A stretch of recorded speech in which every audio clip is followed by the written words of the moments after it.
We have arrived to the release of Transformers Rise of the Beasts, the moment of truth, guys. It is finally now playing in theaters. So freaking exciting. And yes, we are going to get into my spoiler review for the movie, because I got a lot to say, so let's get into it. Alfonso, this is Optimus Prime. Transform and roll out! What's good, Alfonso Nation? Welcome back, everybody, to another video. Ladies and gentlemen, we have arrived to the moment of truth, the epic conclusion, the arrival of the beasts. They have officially risen, and it is so freaking awesome. I have seen this movie 4 times already. I watched it through, like, beginning to end. 4 times already, and I'm going back for more. Like, I'm not done. Like, it's just such a fun film, and the more that I watch it, the more I enjoy it. This is my full spoiler review of Transformers Rise of the Beasts. So that said, if you don't want to be spoiled for the movie, you probably should watch this later. Go watch the movie, and then come back, because I'm going to be talking spoilers in this video. And if you have seen a movie, and you already know the spoilers, sit back and relax. I have a lot to talk about. Overall, I have a lot of positive things to say, and I do have some negative things, some criticisms. So yeah, I've seen it 4 times already, and I am definitely going back to watch it more. I saw it in 3D, and I saw it, I think, the other times in standard. So this is your warning. If you haven't seen the movie, or if you don't want to be spoiled at all, stop right here. Go watch the movie, come back. And for those who have seen it, let's chat. What is happening, bro? This movie was great. It was so great. I honestly have way more pros and cons. So for this review, I'm going to break it up. I'm going to divide it into 2 sectors. The pros and the cons. This is the best way to organize it, because I have a lot of things to say, so it's just best to divide the good and the bad. I'm going to get to the pros first, because I do have a lot of pros to mention, so let's do the pros, and then eventually I'll get to the cons, which is not very much, but I have some things to say, nevertheless. Let's get into the pros. The opening scene in Transformers Rise of the Beasts gave me freaking chills. It was the second best in the franchise, in my opinion, second to Bumblebee. I think Bumblebee's opening was the best. That Cybertron battle was insane. But this right here was without a doubt so awesome. Unicron's arrival and Scourge's presence in the forest gave me chills. Just seeing him walk through the forest with the glowing eyes and the glowing chest was so freaking awesome. And also seeing the mantle of leadership being granted to Optimus Primal from Abe-Link. That was a nice, little callback to how Primal became leader and what happened on the Maximal planet. I also like Abe-Link's sacrifice, because right away it gave you a connection to the characters. You already felt the heart right off the bat. So it wasn't just like one of those explosive, like, action-packed openings, but it was one of the openings that connects you immediately to the story, which was a good intro to the heart that we're going to see later in the movie. I do think that was a beautiful opening scene, and you already heard the Maximal theme playing as they were leaving, and it's kind of like a parallel to the Bumblebee opening, right? Because you had some type of calamity or some danger happening on the originating planet, and then the characters had to make a hard choice to exile, to leave, and some sacrifices had to be made, and it was a very heartfelt, very painful experience to see them leaving their home, and then seeing their home, being overtaken by danger. And that's essentially what happened in the Bumblebee opening. You had the war, Autobots had to go to the escape pods, Decepticons destroyed the tower, Optimus Prime got cornered. So it was essentially a very interesting parallel, but I like how this one focused more on the heart than the action, and that's what makes it, to me, awesome. And also seeing Unicron just begin to obliterate the Maximal planet was insane. It gave me chills. Opening scene was fantastic. The 90s hip-hop in this movie was such a heavy vibe. They had perfect tracks that just really kept you, like, kind of jamming as, like, the scenes unfolded, which was really awesome. And it also wasn't, like, overdone or misused. It was done properly. They had some really good songs that they picked from that era, and it blended perfectly with the aesthetic of that era, which was awesome. It was also perfectly timed, too. Like, they didn't do it too much, but they did it when, major events or developments in the movie were happening. Noah and Elena's introduction as well were really awesome. I like to see, Noah and his family. You kind of got an intro of, his brother and his sickness and the whole struggle with the finances. Noah trying to get on his feet and being denied. So that brought him to, stealing Mirage. So that's what introduced him to Mirage. So that was cool, which I kind of felt that would be the case, because the way he sat in the car for the first time in the trailer, he looked like he wasn't really sure where he was. Like, it wasn't the car he was supposed to be in. So I had a feeling that he was going to steal it. And also Elena. Just, I loved her introduction. I love her, you know, getting into the museum and getting everything. And she, you know, you getting an introduction to her expertise and her knowledge with all of the artifacts and the ancient things. That to me was really awesome. So I love their intros, and I love that it was not too dragged on. It wasn't too long. It wasn't overdone. It was right on time, right? It was perfect. I liked the introductions for the humans. I also gotta say the humor in this movie landed. Like, almost all of the humor landed for me, and obviously Mirage carried the fun in the entire movie. He was the comedic relief, but he also delivered when it needed to happen, when he needed to deliver some action and some aggressiveness, you know, some seriousness. But for the most part, he was the comedic relief, and he was really awesome. I can see him being like an audience favorite, even though Optimus Prime was my favorite character in the movie. Obviously, that's, I mean, what do you expect from me? Optimus was my favorite, but Mirage kind of was like my second favorite. I really enjoyed him. But as I watched the film more in my second and third viewing, I fell in love with Mirage more and more, and I kind of enjoyed his comedic relief. So the more you watch it, for me, the more I enjoyed Mirage. So I think he was awesome. He was a great comedic relief. I adored 100% of Optimus Prime in his movie. My God, I loved him in this movie. I loved him in this movie. That I mentioned that I loved Prime in this movie. I even love the aggressiveness he had in the beginning, the disconnect from humanity, the not understanding of humanity. He had a mission to complete, just like Stephen Cable said. He was focused on Cybertron, getting back home, the transwarp key. He didn't really care about the humans. And I even like how he like indirectly mentioned Charlie Watson, Haley Steinfeld's character, who's like, I know one was good to you, B, but the humans have their own mission. Like, it was good to see that connection, because this is a follow-up to that, you know, to the Bumblebee movie. So I was really happy to see Prime, man. Seeing him aggressive initially, it didn't, like, you know, rub me the wrong way. I understood why he was that way. He just showed up on Earth. But then, like, seeing how he evolved into that noble leader that we all know and admire, that was just beautiful. And I love how the Maximals, and particularly Optimus Primal, played a part in him evolving into that. It wasn't just his experience with humans, but it was other Transformers introducing him to what humanity had to offer. I love that scene where Primal was like, there's more to them than meets the eye. They are worth saving. And you can just see Prime thinking and considering that. Like, he was evolving into that. All the way to the end, where he just jumped in and he goes, he is not alone. That fills my heart with joy. I love seeing Prime just being Prime. And I also love his aggressiveness at the end, how fed up he became with Scourge, and he just got really tired of him, and he just sliced the crap out of him, stabbed him in the head, ripped his head off. Like, that was a Bayverse Prime character trait more, but I like to see it in this movie, and it was justified. I mean, Scourge had to be taken out. I mean, Prime fights nobly until he just loses it, until he just has enough, until you push him to the limit, and then he just becomes this freaking savage, and I love when he's savage. Me personally, I love a savage Optimus Prime, because the evil characters are savage. We gotta meet their aggression if we're gonna defeat them, right? 10 out of 10 Optimus Prime, and Peter Cullen, delivered once again. Oh, don't get me started. Okay, next bullet, Alfonso.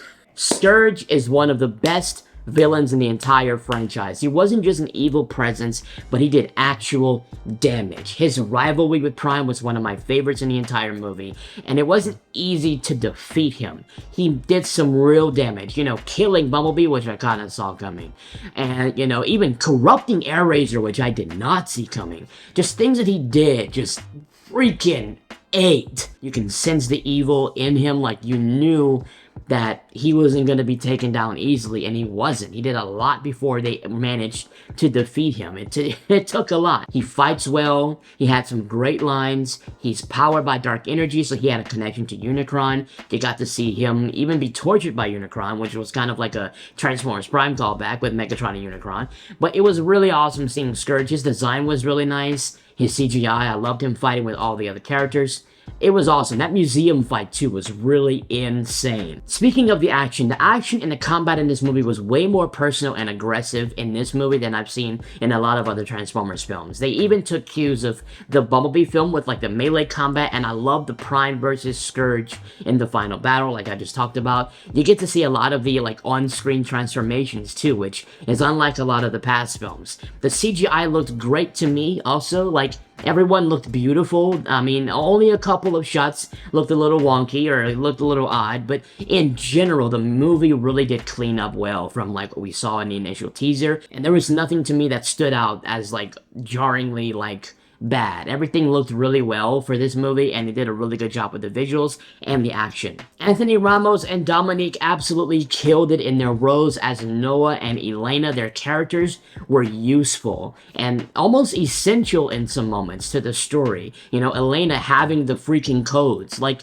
no one else had the codes except for Airazor, so she was essential to stopping the transwarp key portal. Noah was essential. He didn't just like run away like Sam did a lot in the Bayverse. He freaking took the exosuit and got into the battle and took on Scourge. Like, that's something that I just love to see humans, like, I mean, if we're gonna have humans, bring them in, you know, in a meaningful, like, real way. And they did a great job with Noah and Elena in this film. Man, I love them. And also, you know, I love how they had like that Brooklyn pride. Like, every time they did something awesome, they were like, yeah, let's go, Brooklyn, baby. Because that relates to us. Like, imagine you, like, doing something major in your life or just some huge accomplishment. You're going to feel pride of, like, where you come from, of, like, the people that you represent. So, I even like that Brooklyn aesthetic that they added in this. We didn't get that overused, like, romantic element either. Like, you know, they had a friendship, which was awesome. Good to see the friendship, you know, they didn't have to have all the romance and all the love, the lovey-dovey stuff. It was just friendship, it was about business, it was about saving the world, and it was done and executed so well. It was a breath of fresh air to see Noah and Elena. Anthony Ramos and Dominique, if you're watching this, hats off, you guys killed it. I can't wait for more of you. The heart in this movie, the passion in this movie, the emotion in this movie is more than any Transformers film we've ever gotten. Literally, the emotion, it just like, it emotionally connects us to the Transformers in this film. We felt their sacrifices and we felt their victories. Like, this was genuinely the most wholesome Transformers movie we've ever gotten. And that's saying a lot, because Bumblebee had a lot of heart. That was really a movie centered around heart. But I think the heart in Bumblebee was more isolated with the two characters, Charlie and Bumblebee. Whereas in Rise of the Beast, you felt the heart out of Primal. You felt the heart from Prime. You felt the heart from Noah. It was a bigger scale, a lot of characters involved, and a lot of heart from them. Even when Primal had to kill Airazor, you felt the pain in Primal's roar, having to kill one of his own. Like, it just, there's so much heart in this, and it was just beautiful. It was very wholesome, and it was a tearjerker a lot of times. Like, it makes you want to, like, tear up, because you really feel connected to the characters involved, and it was just beautiful the way it was executed. One of the most wholesome movies ever, but it wasn't overdone. You know, like, we had some heart-filled scenes, but the comedy broke it up. The action broke it up. The major developments broke it up. So it wasn't too sad of a movie, but you had those moments. Even when Bumblebee died, seeing Prime call out B, his old friend, and seeing the rage in Prime, you know, feeling like it should have been him. Stuff like that just connects us to the characters, and I don't think we've gotten it at this scale ever before. So hats off to the heart in this movie. The score in this movie, to me, was just beautiful. Jonique and the team really delivered when it mattered. It was majestic when needed. It was heart-tugging when needed.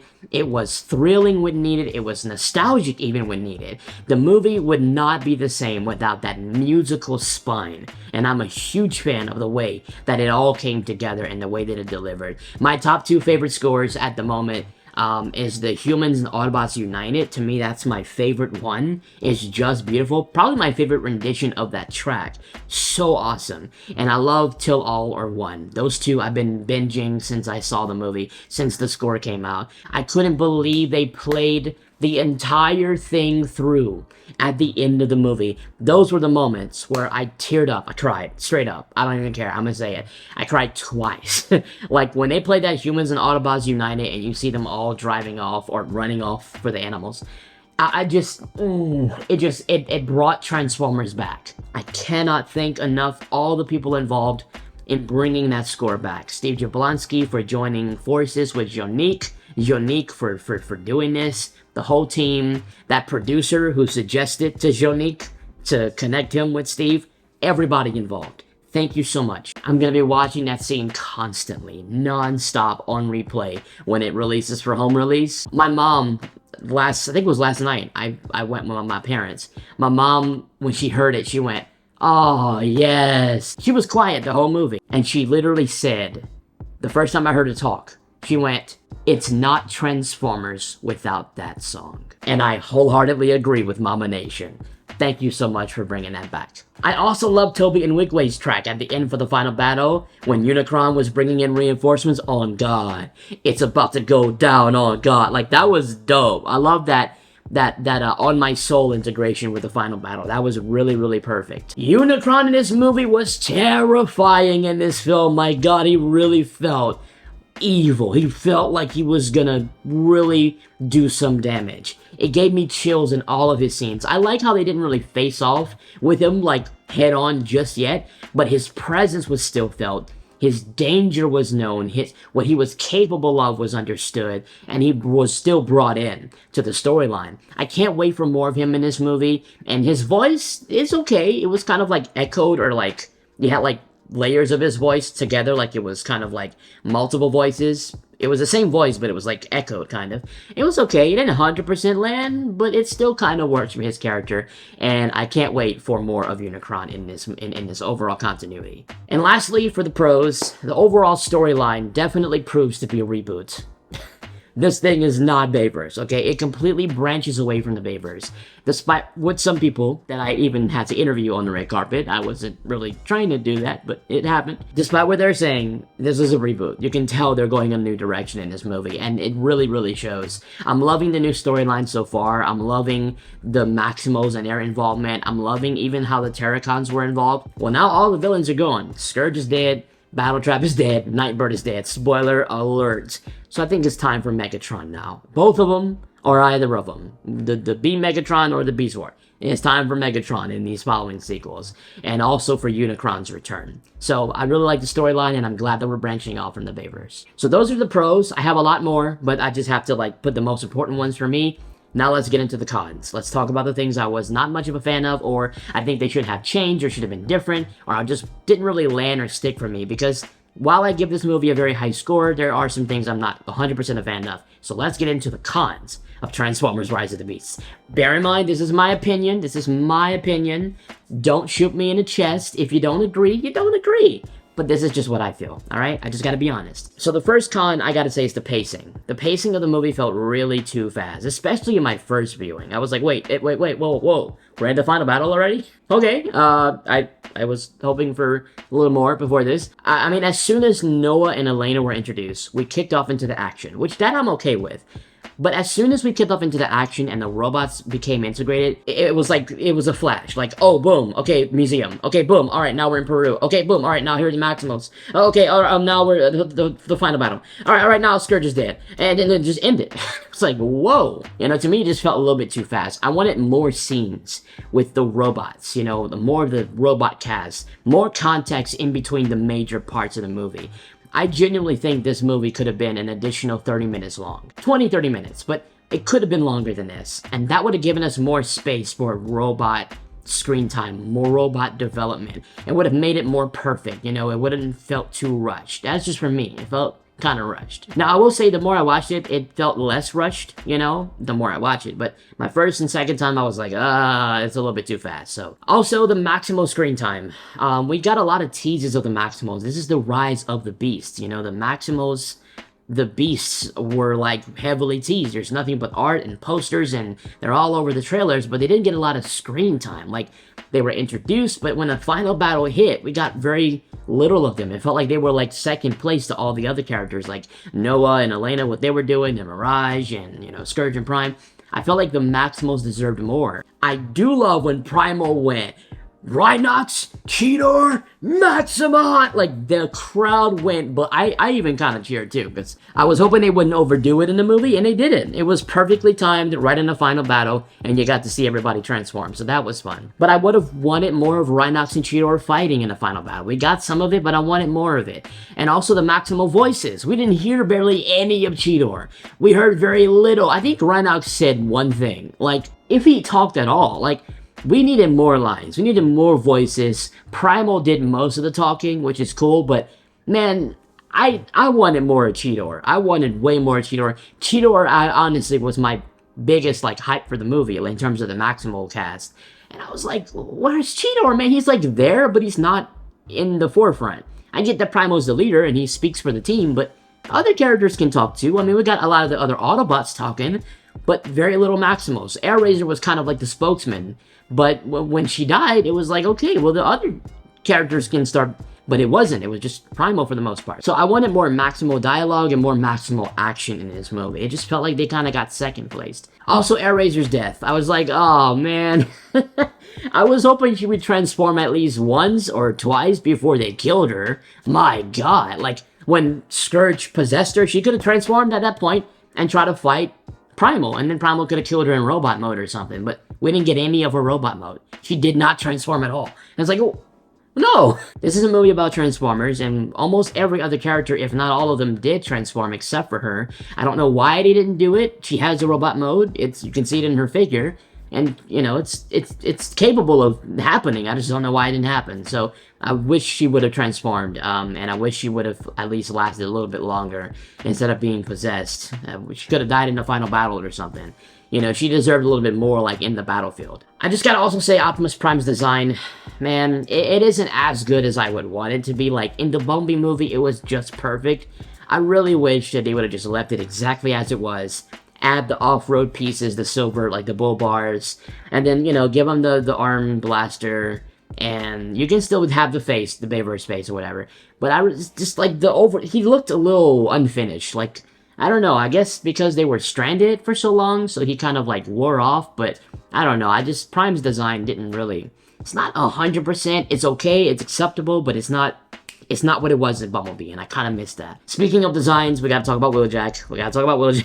Wheeljack's redesign was understood, but it wasn't really explained, which I kind of thought they would do. Now, I kind of get why they didn't explain it, because he's a side character, you know, and the story is not really focusing on him. It's focusing on the transform key and Scourge and the threat.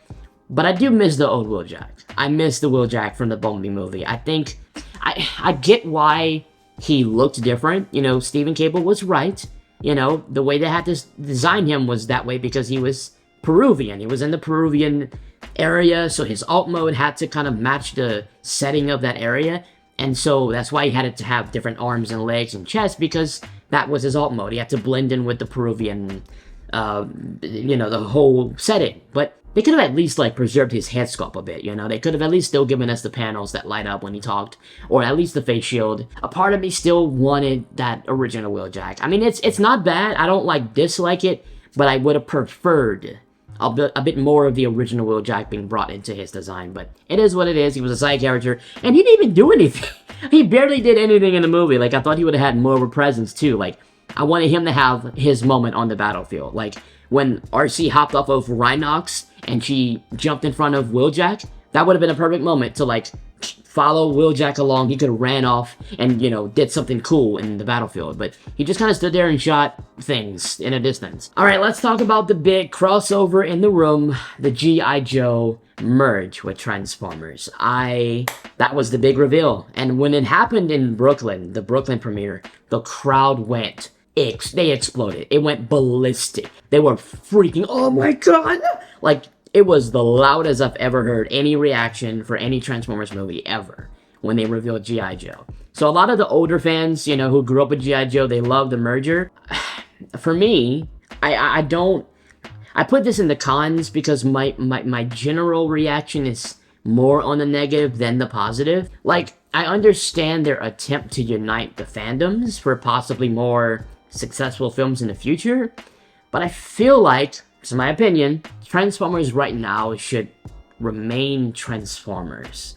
Like, we should build on this trilogy for now, and, you know, get back on our feet in the live-action stage, and then branch off into crossovers maybe in the future. I think it's a bit too early to do something like that, but I also don't want to completely trash the idea, because they could do it well. It could be executed well. Like, it has potential to be done properly. But I also can't help but think this is just another excuse to bring in more humans in a Transformers movie. We're going to have a lot of context about who these guys are, what their role is. So there's going to be a lot of human screen time that's going to be needed to explain and bring these guys in and merge them with the new storyline.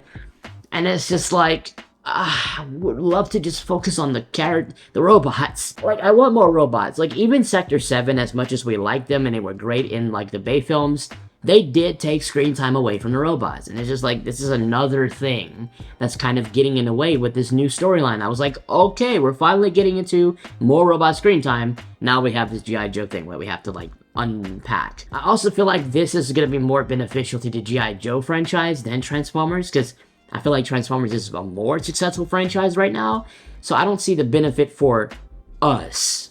It's really more for them. It's kind of going to help them get some attention. I could be wrong. I don't know. I just don't. I also don't have, like, any connection or any interest in G.I. Joe whatsoever. Like, none. I don't even know what it is. Like, I genuinely don't have any connection. So I don't want to, like, trash it, because maybe I could be a fan. Maybe it could make a fan out of me, you know, with all the, like, you know, with the way that they do it. But it's like, right now, I don't care. I want Transformers. I don't know how to really feel about it. I'm kind of, like, indifferent. I don't hate it, but I don't love it. And I don't really want to get into that. I kind of just want to focus on my characters.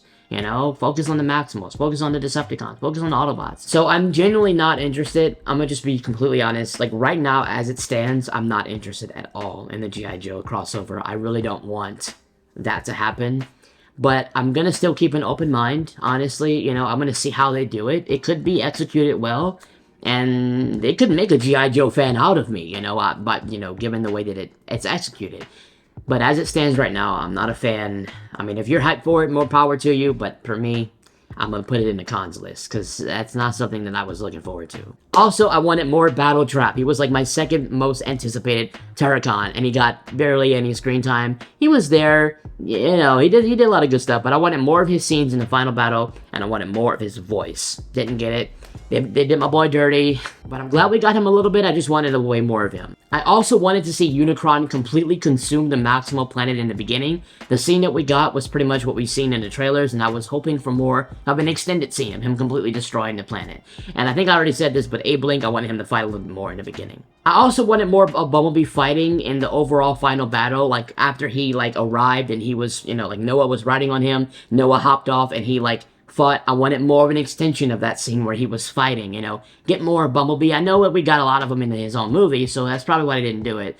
But I would have wanted a little bit more of him, because he deserved it after being completely removed for most of the movie. And lastly, Reek, played by Toby Nwigwe, was a fun side character, but I put him in the cons, because even though I enjoyed him for the most part, I feel like some of the humor didn't really land for me. It kind of felt forced, like he was trying too hard to be funny, like with the breathing exercises and stuff, and I was like, okay, guy, alright. You're the funny side character, but I think we got the humor well executed with Mirage, so I think Reek could have been a little bit more of a serious character, but it is what it is. He was a great role for the most part, but the humor could have, you know, been dialed down a bit for me, just in my opinion. But overall, guys, I adore this movie. It is one of the best in the franchise. I would probably even say it is the best in the franchise. I give the movie, on a scale from 1 to 10, my rating is a 9.5 out of 10. I think it was fantastic, and even though I have a lot of things I don't like, or I would have preferred better, the things that I love outweigh and destroy the things that I don't like. It was really awesome. It was funny. It was epic. It was wholesome. It was relatable, and I do believe this is the best Transformers movie. And it's a lot to say, because the 07 film and the Dark of the Moon, you know, those two are iconic, and they're staples in the franchise, and I struggled for a while, you know, putting it above those, but I feel like, you know, even those were really good with spectacle, it didn't connect you as much with heart, and I think the heart is what really, like, nails the coffin. Like, it adds the action, the spectacle, the visuals, but that heart connection with the characters kind of nudges Rise of the Beast slightly a hair over Dark of the Moon and the 07 film for me. I know that some people might like those more, but I think this one really does kind of have an advantage with the heart. I'm still kind of battling as to where it stands, and I'm going to have a new ranking list that I'm going to put out with, like, where I believe it is with all the other movies, but as a whole, it was an absolute home run, touchdown, let's go, bam, slam, whoop, there it is. So, director Stephen Cable Jr. and all of those involved, if you're watching, hats off. Thank you so much for making this movie, for putting a lot of heart and attention and care into the characters. The fans adore it. Right now, as I record this, it's over 90% audience score on Rotten Tomatoes. It's making a lot in the box office. It's like 60 million right now domestic and over 140 million, I think, worldwide. Still has a lot to count. It still has to open in Australia and New Zealand, and the worldwide is still totaling, so a lot is still, you know, in progress with the success of the movie. But I really wish absolute Godspeed and success to this film. And also just want to say before I close off, just want to give a very wholesome thank you and just express some gratitude to director Stephen Cable Jr., to Paramount Pictures, to Porsche, to Skydance for inviting me to the red carpet premiere in Brooklyn. That was genuinely incredible. And also to Jonique Bontemps for accompanying me there and just being so gracious and so kind and so welcoming and kind to me and my buddy Nick. And also to my buddy Nick for accompanying me there. It was just really awesome to have somebody there to help me film and also just to hang out with. You were very, very awesome for joining me in this incredible moment for the channel. It was truly a major professional and personal milestone, and I will never forget it. Thank you to all of the fans